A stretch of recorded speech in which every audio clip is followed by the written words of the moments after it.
എല്ലാവർക്കും family entertainment ചാനലിലേക്ക് ഒരിക്കൽ കൂടി സ്വാഗതം. ഇന്നത്തെ നമ്മുടെ യാത്ര വന്നിട്ട് അമ്പലദർശന യാത്രയാണ്.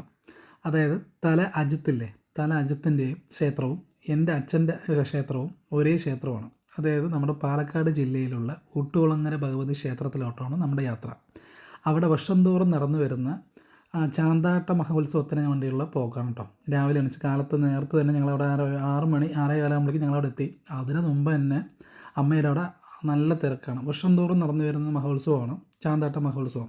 പ്രത്യേകിച്ച് എടുത്ത് പറയേണ്ടത്, ഇപ്രാവശ്യം നമ്മുടെ തല അജിത്ത് വന്നു പോയതിന് ശേഷം പോണ ശേഷവും അമ്പലപ്പണി ഇപ്പം പ്രോപ്പറായി ചെയ്തുകൊണ്ടിരിക്കുന്നുണ്ട്. അമ്പലത്തിൻ്റെ പണി നടന്നുകൊണ്ടിരിക്കുന്നുണ്ട്. അപ്പോൾ പുള്ളിക്കാരൻ വന്ന് ഡൊണേഷനും കാര്യങ്ങളൊക്കെ ചെയ്തിട്ട് പോയതാണ് കേട്ടോ. ഇതാകുമ്പോൾ നമ്മൾ അമ്പലം ഏകദേശം എല്ലാ വർക്കും അതായത് ഒരു 80% വർക്ക് കഴിഞ്ഞിട്ടുണ്ട് കേട്ടോ. അത് കഴിഞ്ഞുള്ള വിഷ്വൽസാണ്. രാവിലെ വന്നിട്ട് ചാന്താട്ടത്തിന് അമ്മയുടെ ചാന്ത് വാങ്ങി അമ്മയ്ക്ക് അഭിഷേകം ചെയ്യാൻ വേണ്ടി കാണുന്ന ലൈനാണ്. അതായത് നമ്മൾ ചാന്ത് വാങ്ങിച്ച് അമ്മ അവിടെ ഒന്നുമ്പുറത്തോട് സമർപ്പിച്ച് കഴിഞ്ഞാൽ അത് തിരുമേനിമാർ അമ്മയുടെ മേലെ വിഗ്രഹത്തിൽ ചാന്ത് അഭിഷേകം നടത്തും. അതാണ് ഇവിടുത്തെ മെയിൻ മഹോത്സവം. വർഷം തോറും നടന്നു വരാണ്. ഇപ്പം ഞങ്ങൾ ക്യൂ നിന്ന് ലൈന് നല്ല തിരക്കുണ്ടായിരുന്നു കേട്ടോ, നല്ല തിരക്കുണ്ടായിരുന്നു.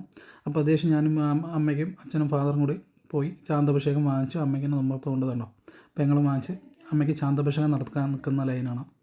അപ്പോൾ ഇതാ കാണുന്നത് ഭഗവതിൻ്റെ മുൻവശമാണ് അത് കാണുന്നത് കേട്ടോ. ഇതിപ്പോൾ ചാന്തഭിഷേകത്തിനുള്ള ലൈനാണ് കേട്ടോ നമ്മൾ നിൽക്കുന്നത്.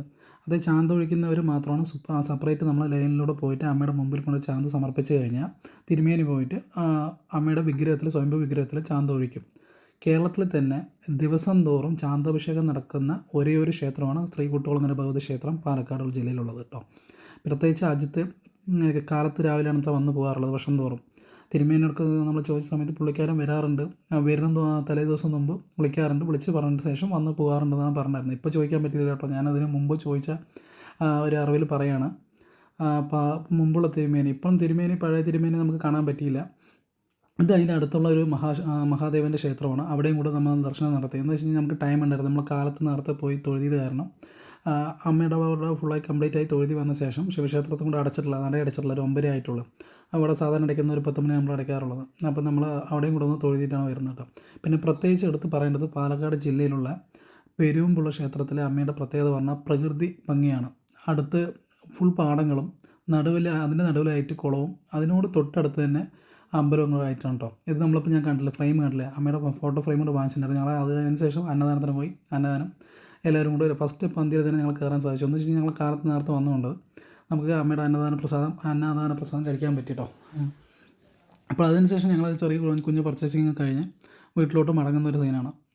അത്യാവശ്യം ഞങ്ങളുടെ മടക്ക യാത്രയായി. ഇന്ന് അപ്പോഴാണ് കേട്ടോ തിരക്ക്, നല്ല ക്രൗഡ് തിരക്ക്. പിന്നെ പോലീസുകാർ സെക്യൂരിറ്റി പർപ്പസ് പോയതുകൊണ്ട് എക്സ്ട്രാ പോലീസുകാരോട് വരുന്നുണ്ടായിരുന്നു. എന്ന് വെച്ചാൽ ക്രൗഡ് കൂടി നല്ല തിരക്കായി. ഞങ്ങൾ കാലത്ത് പോയതുകൊണ്ട് വലിയ തിരക്ക് തുടങ്ങിയിട്ടുള്ളൂ. അപ്പോൾ നല്ല തിരക്കുണ്ട്. പക്ഷേ ഇപ്പോൾ ക്രൗഡ് കൂടിയിട്ടുണ്ട്, നല്ല തിരക്കായി. അപ്പോൾ ഇന്ന് ഏകദേശം നമ്മൾ ഭക്ഷണമൊക്കെ അന്നദാനമൊക്കെ കഴിഞ്ഞ് വരുന്ന സമയത്ത് ഒരുപാട് തിരക്കായി. അപ്പോൾ പുതിയൊരു ചാനൽ കാണുന്നുണ്ടെങ്കിൽ സബ്സ്ക്രൈബ് ചെയ്യുക, സപ്പോർട്ട് ചെയ്യുക കേട്ടോ. Okay friends, bye. ഇനി അടുത്ത